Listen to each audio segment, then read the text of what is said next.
Hey, it's Troy, and this is The VO Life. This podcast was produced under the authority of the Podcast Police, who may or may not have investigated the host and guests prior to broadcasting. Any unlawful statements will be investigated further and persecuted to the fullest extent of the podcast law.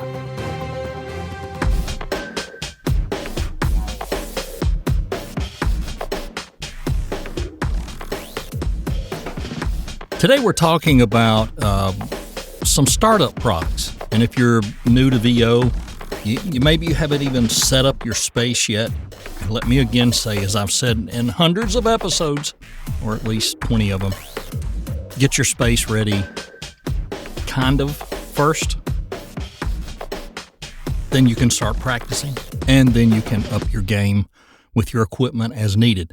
But I'm a believer in why go buy three things when you can buy one thing up front and use it for a long, long time, especially if it's not that big of an investment. So today we're going to be talking about when you're starting your VO business, let's make sure you're not buying the same things over and over. Hey, this is Alicia Bake from VO Booth Besties, and you're listening to The VO Life with Troy Holden. Well, first off, let me give you a disclaimer. This is not sponsor-based. Nobody's paying me to sell you these items. Nobody's endorsing anything. This is straight up things that you probably need to start out with and what worked for me. Everything I'm going to tell you about today are things that I ended up using more towards the second year of my voiceover journey. And had I bought them early on, I'd have been better off. One thing you got to remember with some of these things, especially microphones, they sound different on different people. If you can, test them or buy them where you know you can send them back. Be careful, because you don't want to get saddled with an expensive or semi-expensive, and starting out early, they're all expensive, microphone. You don't want that. You want to make one purchase and be done if you can. But if you can't, be sure you can send it back. Well, equipment is the drug that all of us voice actors have. Most of us have way too many of everything, but we buy things, we try things, sometimes we fry things and have to have a new thing, or we just want something else to put in what we like to call the mic locker or the storage cabinet or whatever you want to call it. So first off, let's talk about those magical microphones, the thing that puts your voice into that DAW. And I don't care which DAW you use as long as you're happy with it.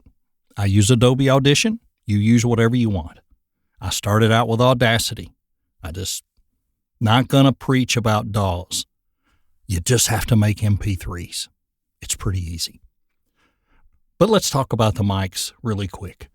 If you've been in this just long enough, you know there's a difference in mics. The favorite mic of many is a shotgun mic. When I first started out, I bought a Synco D2 pretty early on, and to me, it was muddy. Very mid-rangey muddy. It did not enhance my voice at all. I had to sweeten it a lot in processing.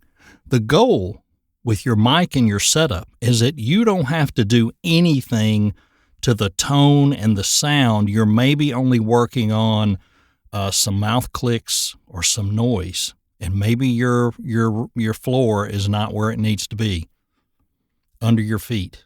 No, I'm kidding, but you know what I mean. Your noise floor. You know, if you're 60, 57, 63, you know what I'm talking about. But the microphone, it can pick up everything. So what was one of the first mics I bought when I made some money? A TLM 103. It's the Quan. It's the best for voiceover. This guy uses it. This guy uses it. It's great. I put that thing in my studio, and I swear I could hear crickets in my neighbor's garage. It's that sensitive. It sounded great on my voice, but it was way too sensitive. So about 6 months later, I was searching around on Facebook, and a guy in Nashville had a Sennheiser 416 for a very good price. He had gotten into voiceover and said it wasn't for him, and I bought it, and I'm still using it. And I will continue to use it until it craps out, what I'm hearing, they just don't do that. So I'm excited to have it. I'm happy with it. It sounds good on my voice. I don't have to do a bunch of post-processing, and it works. And I got a deal. But let me give you the twin brother, in my opinion, for a lot less money. As our new president would say, for a lot less money, way less money, won't cost you near as much. Anyway, the 875R to me is the best value for anyone starting in VO. I had just recently posted that in the group. To my ear, it is not muddy on my voice. The Cinco was muddy, but it's very crisp and very close to the 416. I've done side-by-side comparisons. I cannot tell the difference, hardly at all. If there is one, I'm not hearing it. My ear is not tuned enough to hear it. I love it. It's a great mic. It's a great price. You'll save a lot of money. Go get the 875R. Now, you may say, I don't want a shotgun. My space is really good, and I'd like to have the big, large diaphragm, fancy, smancy, bigger mic. I don't want a shotgun. Well, that's okay too, but don't go buy the TLM 103 yet or the 102. Don't go spend a ton of money on something like that. Let me tell you the best starter mic, and I still have one. I don't use it anymore, but I still have one, and that is the MXL 990. MXL 990. You can buy these things anywhere from $49 to $99. The $99 usually is brand new with a shock mount. And I'm going to tell you, for the money, it's one of the best microphones that you'll plug into. I made a lot of money with an MXL 990, a lot of money. Now, after that, you say, well, I want a large diaphragm, but I want something a little better. I don't know if it's better, but I really like the Sennheiser MK4. I have one of those, and I still use it occasionally.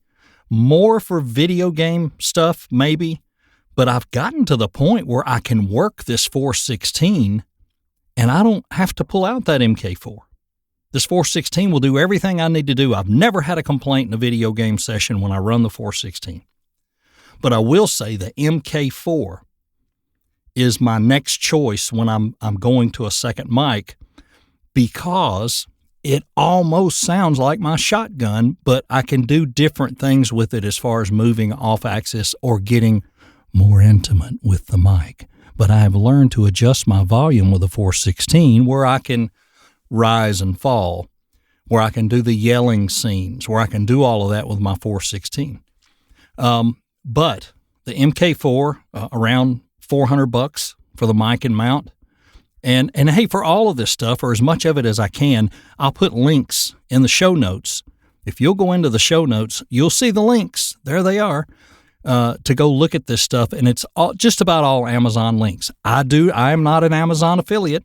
These are just straight links. I don't make any money off this. Don't wanna. I'm just trying to help you. All right, so now let's jump over to interfaces. Interfaces, you hear stories on top of stories on top of stories about interfaces, that Apollo is the only interface you should ever have. It's the greatest. It has all this stuff built in, and it puts everything in there up front. It is good. I'm using one right now. I have never had one up until recently, and I actually sold it, and I didn't know it did not work on, I didn't know the person I sold it to was going to try to put it on a Mac, and it was for a PC. He sent it back, and I said, you know what, I'm going to give this thing a try. And now that I set it up, I like it. But my Audient is still on my desk because I'm not positive I'm going to stay with it. I promised myself I would try it for a month. I wanted to see how Audition sounded. Was I getting better feedback on audio, whatever? I don't think I'll hear any difference on the audio. But I'm trying it, and the only reason I have it is I took it on barter. I wouldn't have bought it because I love the Audient ID4. I have two of them, and they're just money. I'll just tell you.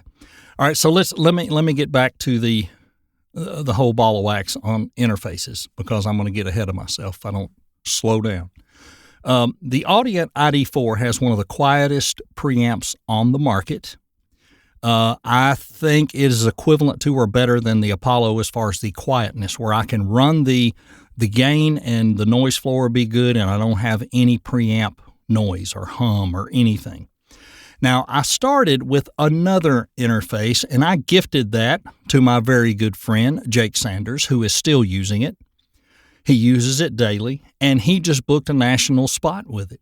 It's a PreSonus Studio 24C. They are $129. Also, excellent preamps. But why didn't I keep it? I hated the gain buttons and the way I had to switch back and forth and do things on it. I just didn't like it. It had little knobs on the front, and I had to try to tilt it up or put it up at eyeball height where I could see it. But the Audient has this huge gain knob on it, easy buttons to push to mute the monitors, easy to reach over and switch another knob to go from line to mic or mix it in your speakers or in your headphones where you can hear yourself and other people. Very easy to use. The PreSonus, if you're really active, doing different things during the day, you're on Zoom calls, you're doing this, you're doing that, you had to work with it all the time, and it was hard. The Audient is easy. And so far, the Apollo's been easy. The thing I have to watch on the Apollo is I have the Solo model, and you can push the gain knob, and it will mute the monitor. But if you jump on a Zoom call and you forget and you can't hear the other person and you forget you muted that monitor, you'll be going, how come I can't hear them? And they're trying to figure it out on their end. And then you go, oh, sorry, it was me. Click, click. And that's the only thing. I just haven't gotten in that habit. I was used to the ID4. There was a light on. If the monitor was muted, I could see that red light. And for this, I can too. The entire gain meter is red, but I'm just not used to it yet, but I'll get there. But it's a great unit. This Apollo Solo is a great unit. All right, so let me circle back again. That was the PreSonus Studio 24C. If you don't have to make adjustments all the time, it's awesome for $129, and it sounds fantastic. Very good preamps, very good unit, little tiny knobs. The ID4 is almost $100 more. It's $210. I think this Solo is around $400, if I'm not mistaken. But again, the ID4, the gain knob, the ease to mute things, the plug and play. I mean, it's just great. Either of those is a great buy. I'm going to put the link in there for the ID4 just because I just like it better. And while we're talking about those things, let's not overlook cables. Mic cables are crap if you're not careful. Mainly the plug-ins are crappy cheap. Sometimes the wire is also, but it's usually the connectors.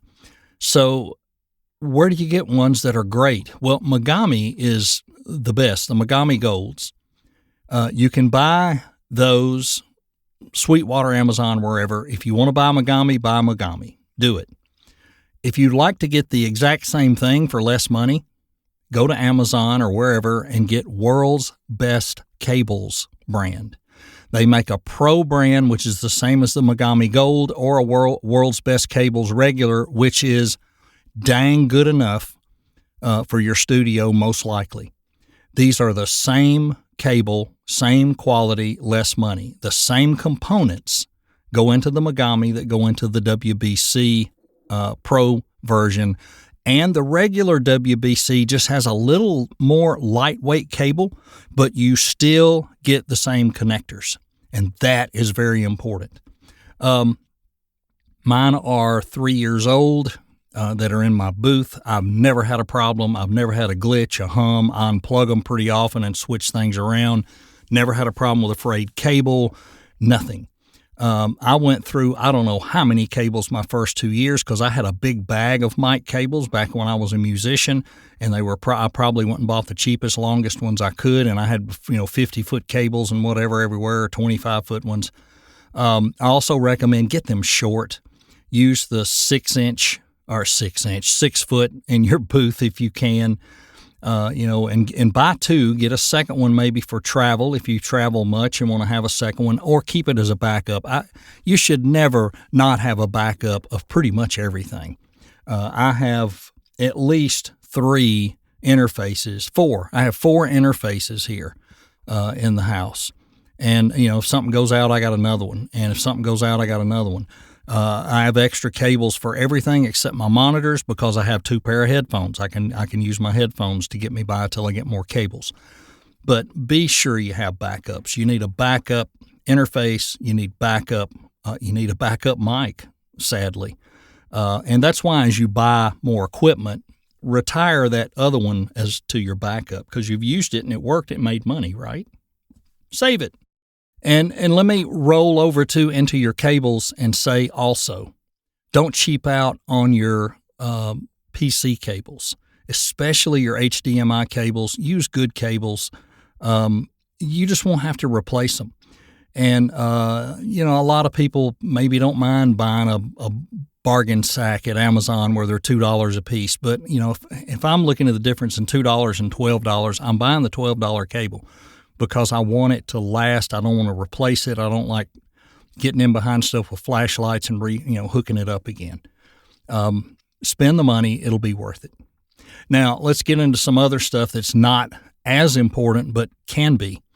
Your mic stand. And it depends on where you are and what your setup is, but I use the clamp onto the desk. I did have a weighted stand. It was a Gator that had a small arm on it. It was a really good stand, and I still have it. You don't throw anything away, right? But when I first got going, I was like a lot of people. I bought a cheaper mic stand off Amazon and it had those springs in it, and those things are junk. They'll work, but they're just kind of junk. They make noise. Those springs reverberate. They make noise. Your mic may pick that up. But what I found after some research, I looked at the Rode stand. I knew I wanted something without springs. I looked at the Gator. They were all $100 plus. And then I found this one on Amazon called Mount It. MOUNT-IT! Mount It. It is built almost exactly like the Rode and the Gator mounts, and it's half the price. It's $59. It's easy to mount because the clamp goes on by itself, and then the mic stand has a pin, and it sits down in that clamp, and then it swivels, rotates, does everything you want it to do. Now, it's not like some of those, and the Rode may be more touch sensitive that you can lift it and lower it. You can lift and lower this one, but it does have tension adjustments in 3 places. And once I get it set, I'm mainly just swiveling it back out of my way and swiveling it back. And that way the angle and everything stays the same all the time. $59. I have 2 of these. One on my outside desk where I do editing and I do some, TikTok videos or Zoom calls and things out there a lot. I think for $59, it's the way to go. It's a really heavy duty, well-made stand. Mine is 3-4 years old, and I'll wipe it off every now and then, try to keep it clean. And it works just like it did the day I got it. So go get the Mount It from Amazon. There'll be a link down in the show notes. Monitors. Some people don't need monitors. I could not get by without them. I like to hear things open room. I love my headphones. I have the Sennheiser DT770s, the 80 ohms. I love them. They're comfortable. And they sound very realistic. But I don't wear them as much as some coaches told me I should wear them. But it's just because I don't like them. I don't want to hear myself when I'm auditioning, so I don't put them on. I leave that to the room. Maybe a mistake, maybe not. Is that why you're not booking so much? No, I don't know. I mean, I do okay. But monitors to me are important because I do a lot of radio imaging that I mix. I do full production. I do a lot of commercial production that I do for companies that I do the whole commercial. And I want to hear how it's going to sound coming out of speakers like in a car or somewhere. And I even sometimes put stuff on my phone, listen to it on my phone, and then go listen to it in the car on my phone. I have done that for a client's project before I sent it because I wanted to make sure no matter where I played it, it sounded good. And that's just being picky. But monitors in my studio, in my booth, and my booth is 6x6. So it's not huge in here, but I used to be in one that was about 3x7. And monitors have not changed. These are the same ones I had when I was in my other area. And they are the PreSonus. Oh, there's PreSonus again. They are called the Iris, E-R-I-S, powered monitors, and they are the 3.5 inch. You don't need much bigger than that in a small room. They make these in other sizes. I think maybe the 5, and there may be another one. I can't remember, but I do know there's a 5 because I've looked at them several times thinking I'd like to have some that are just a little bit bigger, but you don't really need it. In here, these things are crystal clear. I cannot say enough about their clarity. I run them at about 60% gain on the monitor itself, and I don't have to crank my volume at all. They deliver real sound to me, like what I would hear in the car, what I would hear on a TV. They're just that good. They're very, very good. 3.5 inch Iris PreSonus. You can get these at Sweetwater. You can get them at Amazon or wherever. But here's the thing, $110. And they're heavy little speakers, but you will have to buy a couple of 1/4 inch cables depending on how your interface hooks up. But they have 2 1/4 inch that plug in the back. One goes to the interface, and the other one goes to the other speaker. And it's the same thing there. Get good cables and get the ones that aren't 12 miles long. Mine are too long, and I probably should upgrade them. It's a good time of the year too, Christmas, right? I should upgrade those. But you will love these PreSonus Iris 3.5 inch power monitors. They're excellent. Now, I have a few other things hanging around that I'm going to tell you about that you may not need, but these have been lifesavers for me in this past couple of years. And as you know, like I said, I do quite a bit of Zoom stuff. I'm on Zoom a few times a day. It seems like I'm doing podcasts. I do some not green screen, but long form stuff.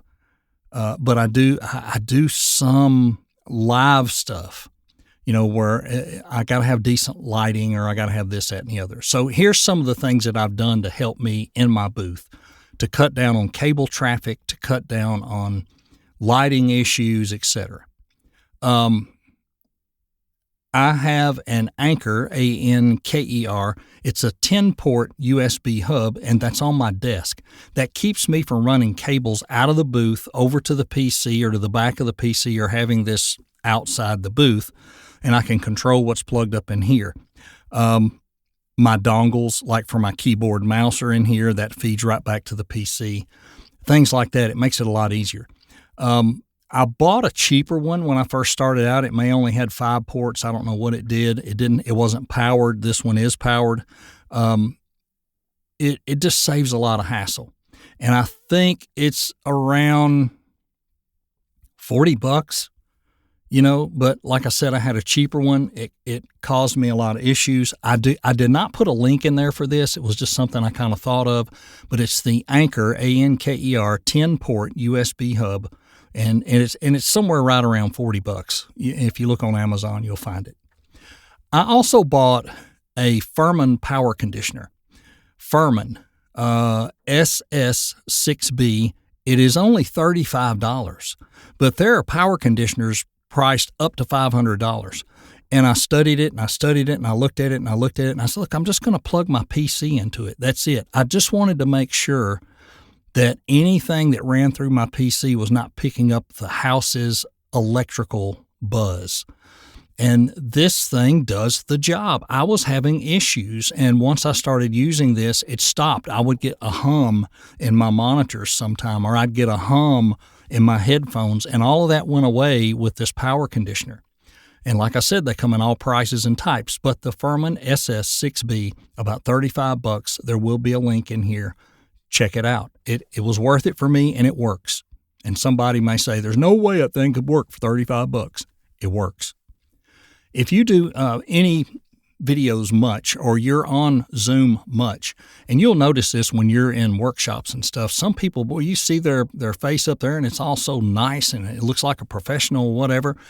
Sometimes it's their camera, but a lot of times it's just they have some decent lighting in the room.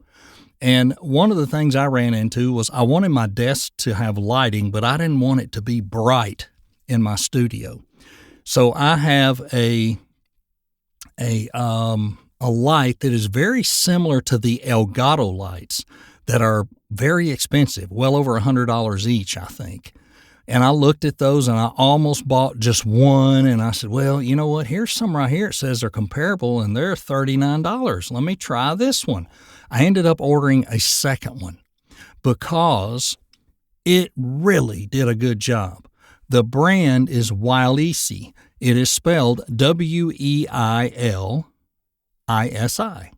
And I will put a link in for these. $39. It is a 10.2 inch. They call it a desk ring light, but it's not a ring light. It's the flat round panel, and it will change tone, I guess is a way to put it. It'll go from a more of a portrait looking tone to a more fluorescent light or a brighter light. You can adjust the dim on it. You can dim it. You can brighten it. You can change the setting. And it comes with a nice desk lamp, and it also is, you can let it up and down, and it folds back and forth. It's just for the money, a dang good light. The link's in there, and like I said, $39. And you can get these things adjusted where you got it set if you're doing a Zoom call or whatever, or if you're in here working.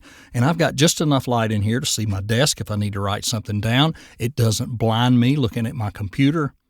And it works great with my camera. So that's it for that.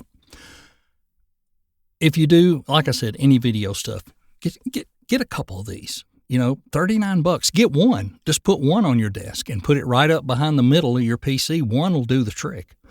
I only bought a second one for my other desk, and had I not wanted one for the other desk, I wouldn't have done it.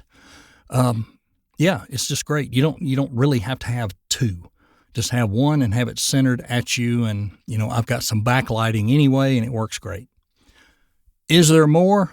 Heck yeah, there's a lot more, but these are some basics and a couple of extras that I threw in. And hey, the links are down in the show notes for all these products if you want to check them out. And remember, like I said, I get nothing from this if you buy them.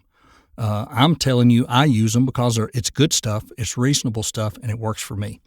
Now, so thanks for catching up with me on all that, and I hope it helps because I don't want to see you throw away money on stuff you don't need to throw it away on. Hey, I got one more thing coming up right after this. It's still me, but listen, I just wanted to tell you, if you're needing a little bit of a boost in your career, you're ready to book more, you want to feel more confident in your reads, I want to invite you to sign up for Train Your Brain. It's a workshop that I'm doing several times this next year. First one's in January, 6 people, and we will dive in to making sure you are getting and understanding what the copy is telling you to do and how you can deliver some good solid takes. This may not change your world, but it will open some doors and start you thinking and help you be better. And that's what we have to do every week is be better. I will be offering the Pick a Card coaching this year. That is my new coaching that I'm coming out with. This will be the first year that I've done this. It is a 3-session minimum. You have to take 3 sessions.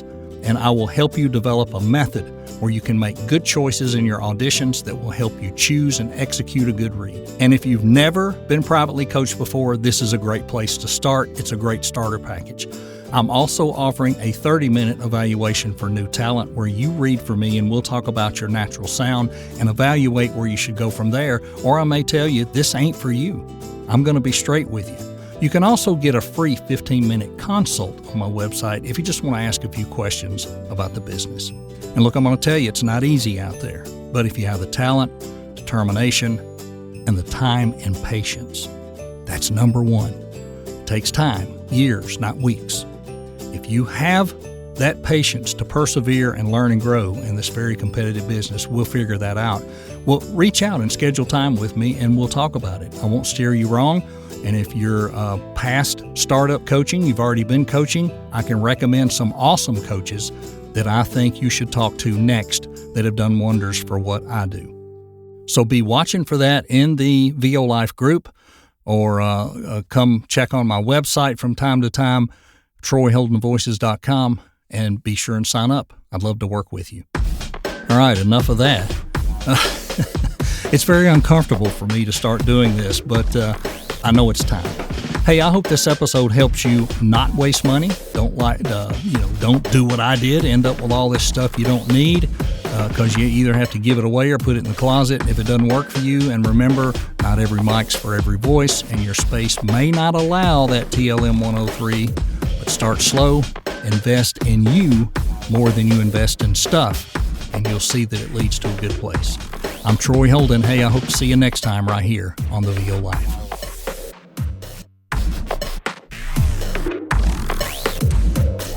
I'm Casey Hawk, and you're listening to Troy Holden on the VO Life.